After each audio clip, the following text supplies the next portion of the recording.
think the main challenge is expectation. You know, I think gamers have a very high expectation. I mean, Bond is loved all over the world. So one of the things we wanted to avoid is we want to avoid just being seen as a licensed game and that we have lower expectations of the quality. We don't. Our expectation is extremely high. Well, I think the first thing is the fact that we're very lucky to have Daniel Craig.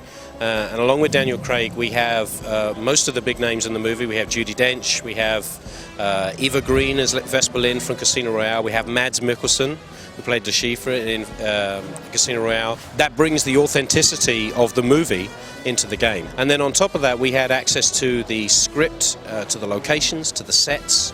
I mean, literally, we were a part of the movie-making process. Well, we play all games, obviously, but we specifically tried to focus on where we fit amongst the best of the best, because we want to make a great game. Again, can't stress enough, the game is fun. It's not just a cinematic experience. So we made a first-person game with third-person cover combat, which is kind of similar to Rainbow Six, but there's a lot of variety in the gameplay. It's not just shooting. There's a lot of running in it. There's a lot of mousetrap work. There's kind of the stuff that we call mousetrap, which is where Bond has to use his environment to overcome his enemies. You know, we have a lot of things like picture-in-picture sequences where you see Bond as you're playing Bond, but you also see another point of view watching Bond. So you have to figure out the puzzle between the two parts. Well, we actually took the engine. I mean, the engine's great. You know, Call of Duty 4 looks spectacular. You know, and just at its most basic, the way it handles textures and models and content, it's a wonderful engine, and it's designed for developers. You know, it's designed for people adding content. It's very quick turnaround.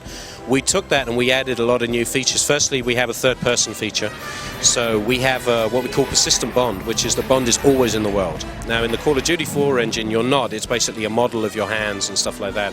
We also created a cover combat system for the AI as well, which they didn't have before. Basically, the AI would just run to a place and they build cover in front of it. Our AI actually recognizes cover and then runs towards it and calculates the best piece of cover for it to use when it's fighting you. So the engine was a really good foundation, but we spent 2 years improving it. So, you know, it's now, we think, a spectacular engine. And when can we play Quantum of Solace?